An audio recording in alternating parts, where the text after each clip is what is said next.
Coming to you live from Nairobi, Kenya. This is Saturday News. Welcome to right here, TV 47, your number one home of untold stories. A couple of stories and a whole lot of stories lined up for you locally and internationally. And for our interview tonight, the Hall of Famer will definitely be interviewing Gary Goodridge. He is in the country from Sunday, and we'll definitely be interacting with him and all that. How does it feel to be in the Hall of Fame? All that. Stick around for all that. But now, the headlines.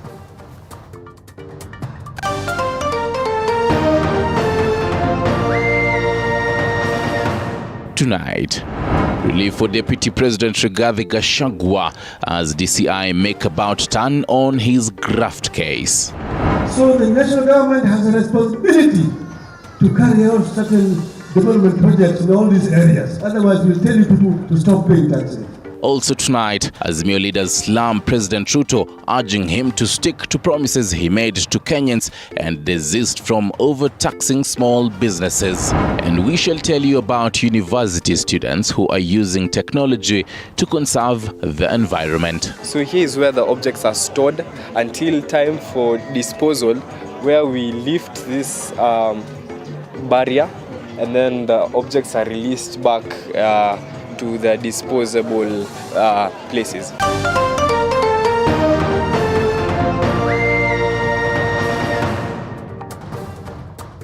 Minimbus is on the sign language docket. My name is Stanley Nyiringita. Keep talking to us on our social media platforms at TV47KE on Facebook and Twitter. Now to our top story tonight.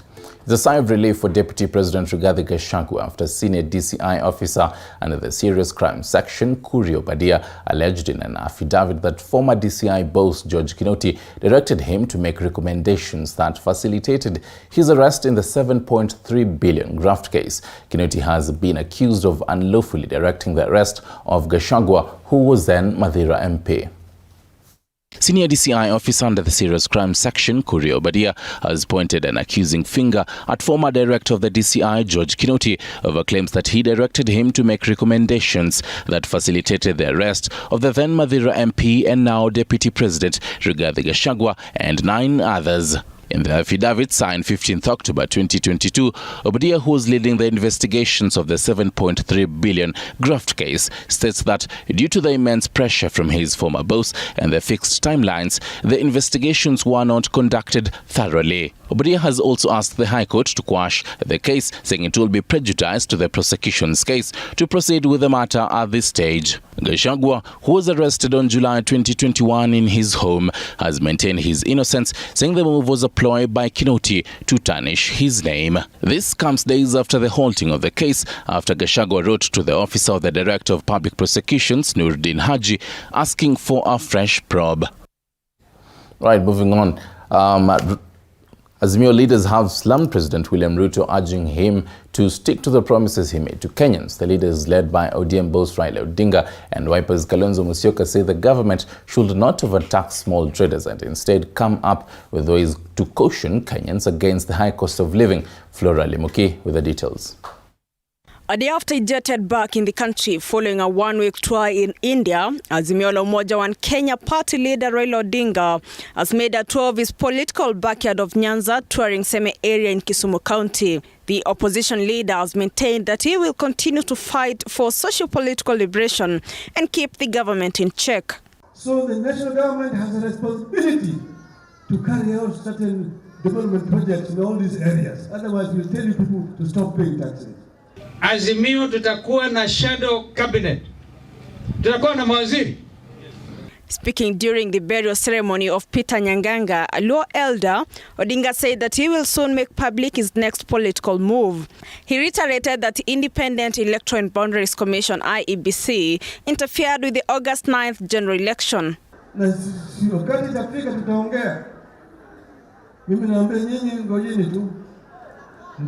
Odinga's decried the high cost of living affecting many Kenyans and urged the Kenya Kwanza government to deliver on its promises to Kenyans, regardless of their political affiliations. BAMBA, while you are away, bei ya mafuta ikapanda, bei ya unga ikapanda, bei ya gorogoro ikapanda. We want to raise 3 trillion shillings from these asolas.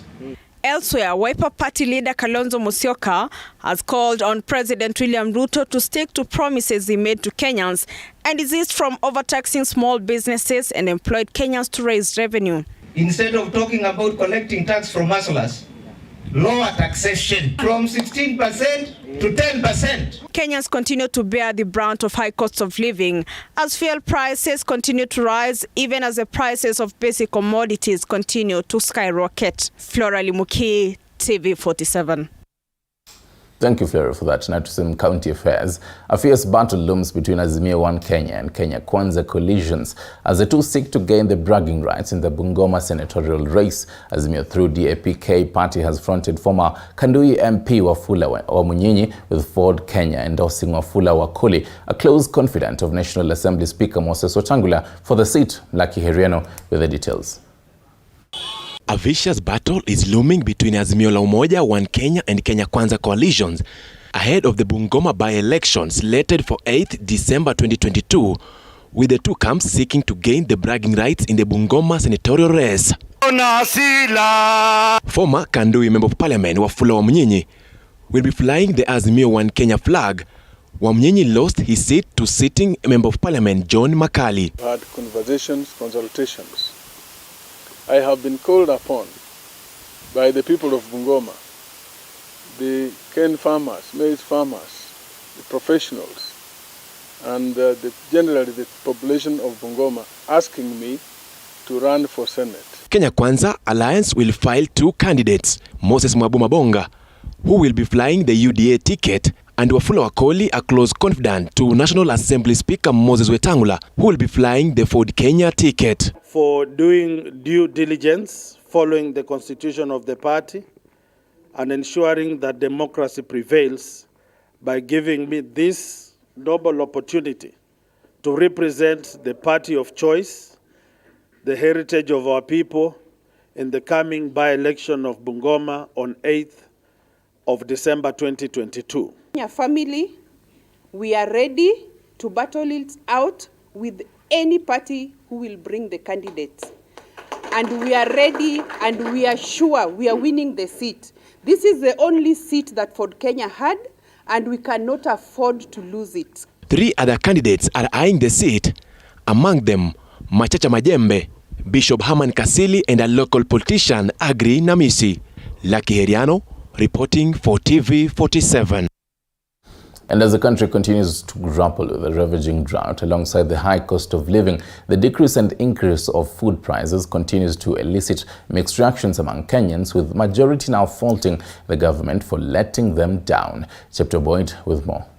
These are some of the pictures that have been trending for the better part of Friday and Saturday, painting a picture of a sharp decrease in prices of basic commodities. However, in a bid to establish if indeed the cost of living has gone down, we visited some supermarkets and established that this is a promotion service carried out by the retail chain to woo customers. Lakini kwa kusema ukweli, unga nimeona ni 187 from 230. Inategemea ni supermarket kani umeenda. The government is 3 weeks old in place. Nafikiria hiyo bei kuna matumaini itarudi chini kabisa. This has elicited mixed reactions among Kenyans, and they are now appealing to President William Ruto to align his priorities right. Manyumba kwa sai, na njaa kwa sai. Priorities yenye inatakana kuwekwa right ni chakula. Nini naweza ongojea? Alituambia chakula iongojee 1 year. But to me, wacha manyumba iongojee 1 year. Watu wako na njaa. Tumeona shida, mtupunguzie. Gharama imeenda juu, pesa hakuna, zimejificha. Sasa tujui tutafanya nini? Tupatie president some time kidogo ajipange juu hawezi get in power alafu na things happen immediately. Majority of Kenyans who spoke to TV47 say the supermarkets and manufacturers could be clearing their stock, hence the promotion services. Unga, the manufacturer akisha produce ile unga inakaa sana hainunuliwi. Ikikaa sana kwa shelf mpaka wa devise a new method ya kuclear the old stock. The Kenya Kwanza government has promised Kenyans that the cost of flour will come down in the next 1 year. However, the move has irked a majority of Kenyans we spoke to. The president amesema saizi tungoje mpaka 1 year ndio tuone hii unga ikirudi na saizi by the way ukienda super ile unga ile cheapest ni 175. Pia nao muda mwenye amepatiana mwaka mmoja ni mbali, kwa sababu ukiangalia wananchi hawana ajira, wananchi pia hawana ile mapato. Chipto Boit TV 47 Nairobi. Right, listen to this next story. Young innovators have come out to reclaim global weather patterns that have been impacted by increased carbon emissions into the environment. Higher education institutions have, however, come in handy by engaging their students into research conferences and innovation exhibitions where they display their work this week. This week, Paul Boni spoke to Leon Muli, who has teamed up with other innovators and have come up with a robotic prototype meant for environmental action. Kenya is at a brisk pace in cementing its place in the world of innovations with incredible inventions that are meant to create solutions to never-ending global challenges. Outstandingly is the creation of the mobile money platform M-Pesa, which has enabled people to send and receive money from wherever they are with ease, thereby becoming the poster child of Kenya's innovations prowess. The recent interest that has resulted in the spike in the innovation buzz has been brought about by the fact that institutions of higher learning are working to the nail to shade off the notion that they only churn out half-baked graduates without skills required in the labor market, especially in the technical sphere. As such, the institutions of higher learning come up with engaging conferences and exhibitions for students to showcase applications of what they learn in classrooms. While attending such a function, I met with Leon Muli, who has teamed up with colleagues to invent a robotic prototype aimed for environmental action. Through this mechanism, once it falls like this, it lifts the objects into this space right here. So here is where the objects are stored until time for disposal, where we lift this barrier and then the objects are released back to the disposable places. I also spoke to Paul Waweru, who is inspired to go green by modifying fuel motorbikes into electric bikes. Tuligundua kwamba tungeweza kutumia zile battery ambazo zimetupwa za laptop, tunaziita lithium ion, na tukaweza kuunda battery za kwanza, tukazicombine hizo cells za lithium, tukatengeneza battery na ikafanya kazi hata kupita matarajio. So tukaweza kuunda battery yenye iliweza kuendesha bike for 40 kilometers. Sasa tumepata maarifa zaidi, sasa hivi tunaunda batteries zenye zinaenda kilomita hadi 100. Fabrice Mugabe, also determined to promote a healthy and clean environment, has progressively developed power banks to light electronic appliances by using recycled old laptop batteries. For sure, these batteries are becoming more and more dead every day. So now instead of for us dumping them, why can't we help the people outside there to make good use of it by lighting their phones? While highlighting other benefits, Fabrice cites that by recycling the old batteries, various health and environmental threats posed by the chemicals used in the lithium batteries are reduced. We are helping some people to not be getting sick because of the lithium batteries. 2, cost of power is becoming so expensive. 3, some other people in rural areas, they don't have enough power they cannot afford power, you see. So what we are trying to do, we are helping them, especially mama mbogas and the kinyozi guys. They are using our product now to get power, to get resources. Yeah. This innovation has, however, come in place to benefit Paul Waweru, who, through an eco-mobilized company, is able to convert the electronic motorbikes by using the recycled batteries. Sasa hii bike, cha kwanza haina kelele, ya pili haitoi mvuke ama moshi wowote ule. Kwa hivyo katika ile harakati ama hali ya kuangalia mazingira ni zinafanya vizuri sana kwa sababu hazitoi moshi. La tatu ni kwamba ile charging zinaweza toa moto kutokana na sola. The African continent remains the most vulnerable to climate change impacts, as public health and agriculture is threatened, depicted by, among others, the ongoing drought in the country, the worst in over 40 years. One of the causative agents for climate change is carbon in the atmosphere. Carbon is released from industries and also vehicles. So once you get into your car, ignite it and drive, you're one way or another indirectly affecting the climate. And this is something that we should actually plan to reduce. It's actually something inevitable. One day we'll all be driving electric cars, and our robot is just a simple prototype to show that how we plan to eliminate carbon in the atmosphere. Innovators say African countries ought to rise in climate action interventions and save the planet that is bearing the brunt of misdeeds of other richer countries with the most emissions of carbon. An innovative world brings forth new solutions to our daily challenges. All we need as a society is a better strategy to achieve this. Paul Munio, TV 47, Kiambu County.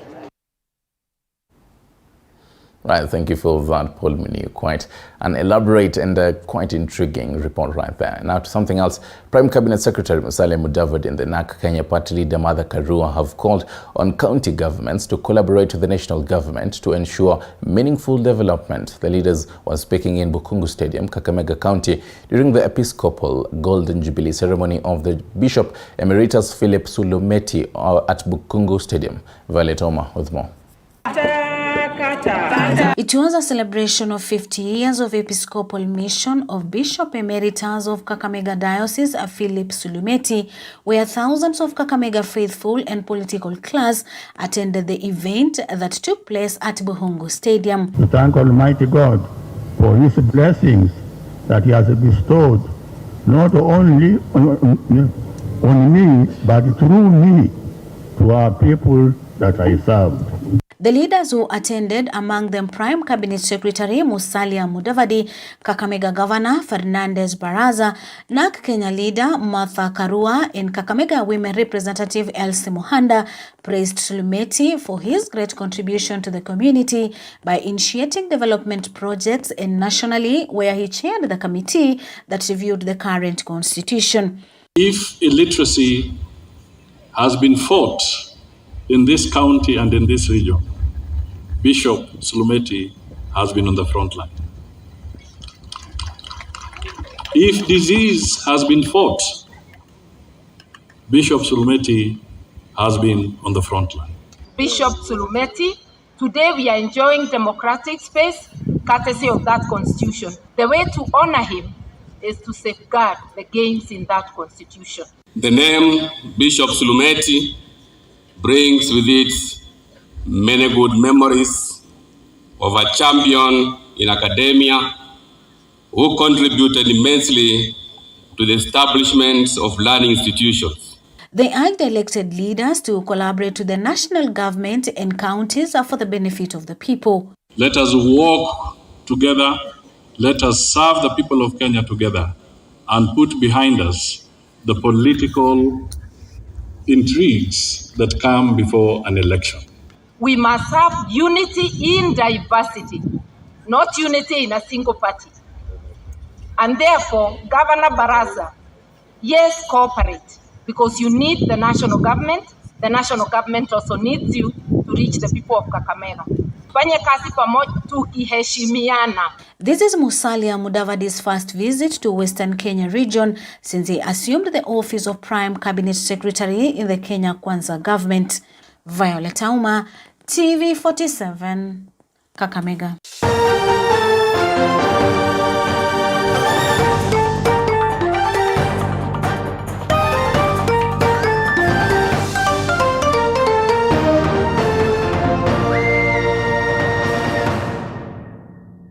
You are watching TV 47, the home of untold stories.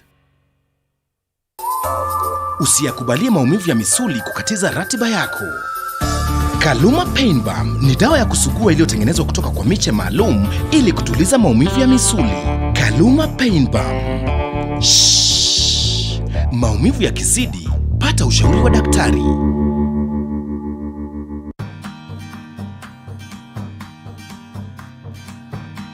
What benefits do you know that you can get from the arrowroot, commonly known as ndoma? Well, for me, I only know about having it for breakfast. For the ndomas, you can eat it well boiled, you can deep fry it, then you can tengeneza stew into ndoma curry. So sweet. I think I've had stew at githeri na ndoma. This week, I traveled down to Embu County to meet with Derek, and he can tell us the stories of the soil on how to get the best out of your arrowroot. Kuna ndoma ya unga, you know, like the unga, ukisikia ndoma ni unga, that ndoma is awesome. The ndoma mututu best. Sunday, 6:30 p.m.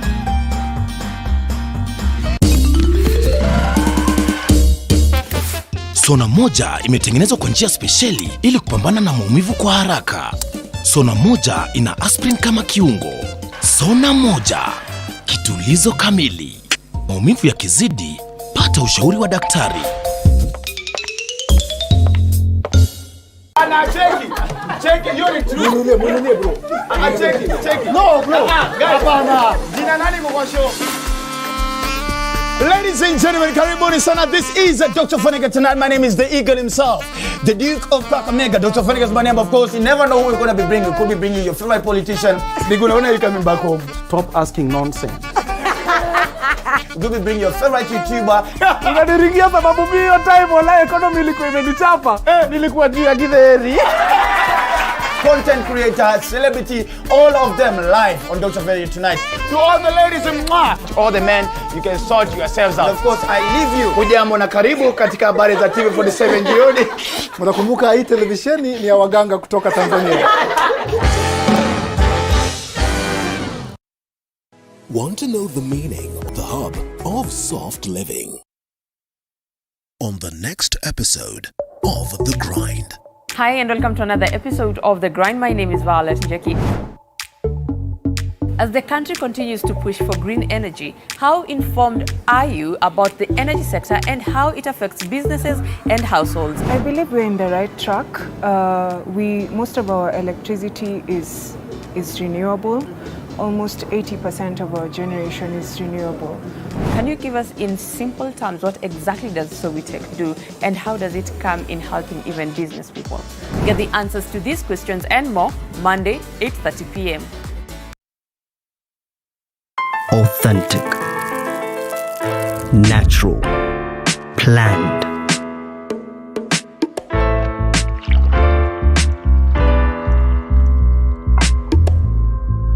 Transforming.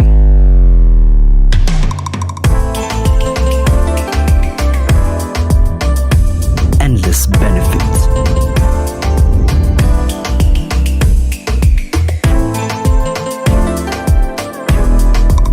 Slaty, purely Kenyan. Buy now on Jumia or Amazon. You are watching TV47, the home of untold stories.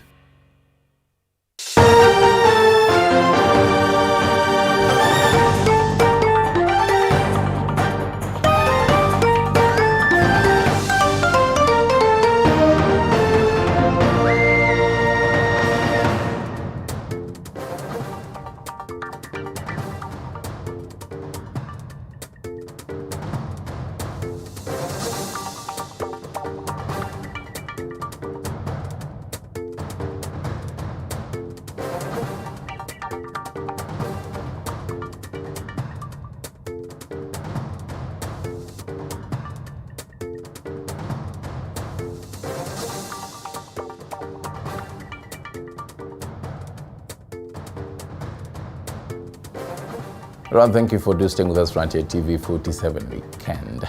Now, security actors in Marsabit County believe the police service played a vital role in dealing with cattle rustlers and banditry cases in the region. The committee, which comprises local organizations and the security teams, noted that the move to arm the reservists will reduce insecurity cases in the vast county.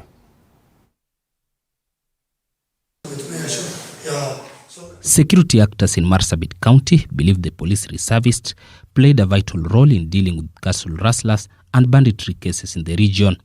The committee, which comprises local organizations and the security teams, noted that the move to arm the reservists will reduce insecurity cases in the vast county. Speaking in a meeting organized by Northern Rangeland Trust, Marsabit Central Deputy County Commissioner David Saruni said the proposal to return the reservists' gun is being discussed and is optimistic that soon the reservists will be armed and will help police officers in discharging their duties. Kweli hilo swala lishaulizwa la askari wa akiba na hao hilo swala pia tumeshalizungumzia na liko katika pipeline. Hivi karibuni tutaweza kuwa na mafanikio katika hilo swala. According to the Director of Cohesion in the County Government, Jeremy Ledanyi, the presence of police reservists will help end conflicts that have been reported in different parts of the county. Ledanyi noted that the reservists are well versed with the terrains of the county and will be easier for them to handle some insecurity cases, especially those associated with cattle rustling. Tunaita KPR, walikuwa wanafanya kazi, walikuwa na juhudi, walikuwa wanafanya kazi mingi sana kuzuia hii mambo ya cattle rustling ama wizi. Kwa sababu hao ndio wanafahamu vijiji, wanafahamu watu, wanafahamu hata wale wanaiba.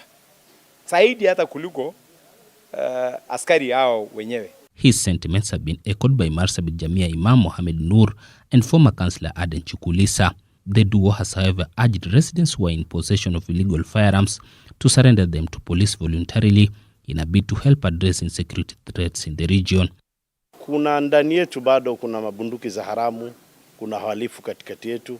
Tuweze kurudisha hizo bunduki yale ambayo kwamba yamebaki ili tuweze kudai kwa serikali watupatie KPR. KPRs wanajua mkora ni nani, wanaweza kuflash them out wakiwa wanasikazana hata na serikali. Kwa hivyo hiyo KPR tunaomba irudishwe kwa Marsabit.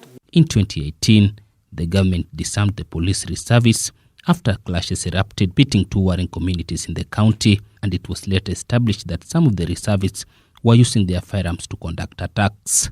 Michael Kwena, TV47 in Marsabit County.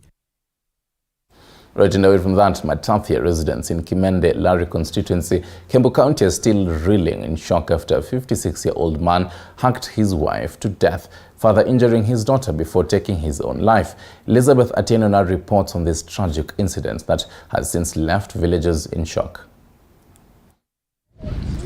This was the situation in Matathia village, Kimende, Kiambu County. Villagers have been left dumbfounded following a tragic incident that ensued in this deserted home on Friday night when 56-year-old Bernard Wanjohi allegedly killed his wife and injured his 14-year-old daughter. Kulikuwa kitu kama saa 3. Huo mtoto hakupiga duru, kwa maana agepiga duru huo mzee agerudi na amkatakate. Huo mtoto ni Mungu amembariki, kwa maana hakupiga duru. Kitu saa 10, unaona alikuwa amekatwa kitu saa 3. Alifunika mama yake, akafuga nyumba, akaenda kwa jirani ndio akamwambia mama yangu ameuawa. Huo mtoto alishuhudia kuona mama yake akiuawa. Mzee ako na miaka zaidi ya 50. Kwa hivyo huyu ni kama baba yangu sasa. Nikiona akifanya vitendo kama hizi, inaniumiza roho hadi mimi naona maybe sijui shida ni gani. Lakini kama ni ndoa, ni kitu kinanifanya mimi mwenyewe nahisi ugumu wa kuanzisha ndoa nikiwa kijana mdogo. A 1.2 kilometer search mission by the villagers and security personnel led them to this thorny bush where they found Wanjohi's body hanging on a tree. Huyu mzee baada ya hiyo kitendo alitoroka usiku na hivi asubuhi akapatikana amejinyonga kamba pia kama kilomita 1 kutoka kwa boma yake. Police from Lari police station and detectives were spotted at the crime scene to conduct investigations. The 14-year-old girl is currently receiving treatment at the Tigoni hospital and is expected to record a statement of what transpired. The remains have been taken to Tigoni Hospital mortuary. Elizabeth Atieno, TV47.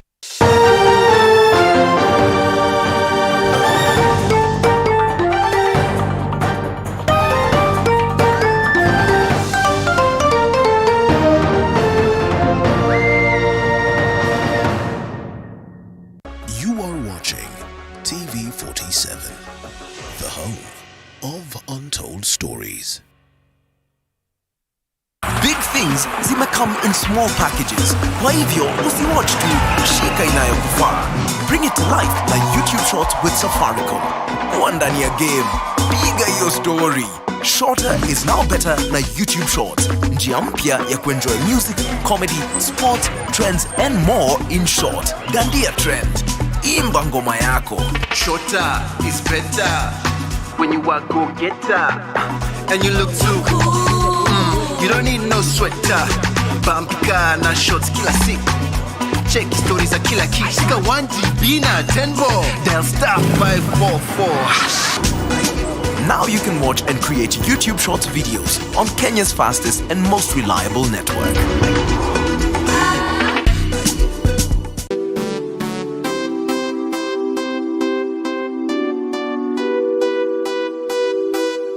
Discover a world full of opportunities, a place to build your skill and see the world in a different perspective. Sensei Institute of Technology is the home to the best practical courses, giving you hands-on experience to handle the world. We offer courses such as plant operator, plant mechanics, driving and trailer driving, CCTV and alarm installation, solar installation, electrical installation, motor vehicle mechanics and electronics, building construction technology, welding fabrication, roads and dam construction, hospitality courses, and many more. For you to join us, ensure you have your national ID card and be ready to enjoy the ride. Remember, my skill, my future at Sensei. Sensei College, my skills, my future. I want to take this moment to thank Kenyans for the peaceful elections. Thank you for embracing peace to be the way. Allow me also to take this moment to appreciate the religious leadership and the leaders of faith who really worked tirelessly to make sure that we embrace peace, and as a country they preached peace. May God bless our religious leaders. Thank you so very much.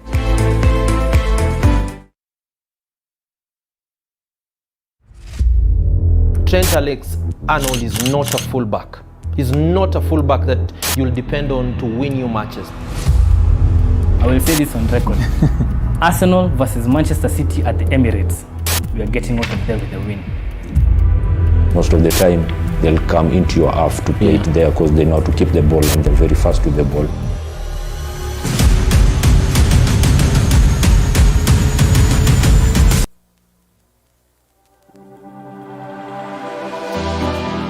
How well do you know what's happening around you? Morning Cafe with heated political debates. Baraza la Siasa. Hiyo kitu azungumzie, angalie hali ya maisha ya watu. Informative health discussions. Business, farming. Tasty Wednesday. Maumivu ya kichwa na kukosesha amani. Kaluma Strong hutuliza maumivu ya kichwa, maumivu ya mwili na hata huondoa joto jingi mwilini. Kaluma Strong ina aspirin kama kiungo. Maumivu yakizidi, muone daktari.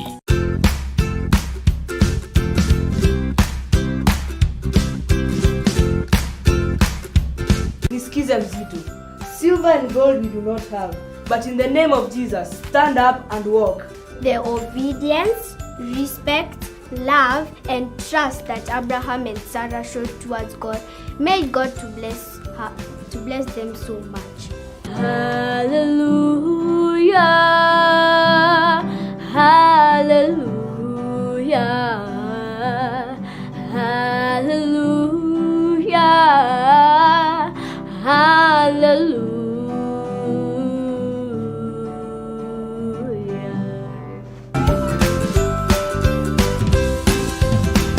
Authentic, natural, planned.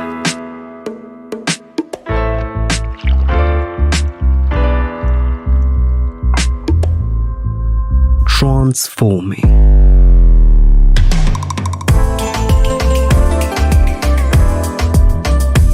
Endless benefits.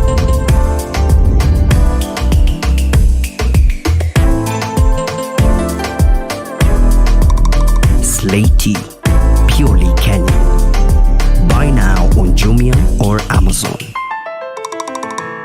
on the next episode of Hello, Mr. Right. Kuna some move. How well do you know what's happening around you? Morning Cafe with heated political debates. Baraza la Siasa. Hiyo kitu azungumzie, angalie hali ya maisha ya watu. Informative health discussions. Business, farming. Tasty Wednesday, Fitness Thursday, and Feel Good Friday with amazing DJs, celebs, waimbaji, kuna comedians, alafu kuna wajinga.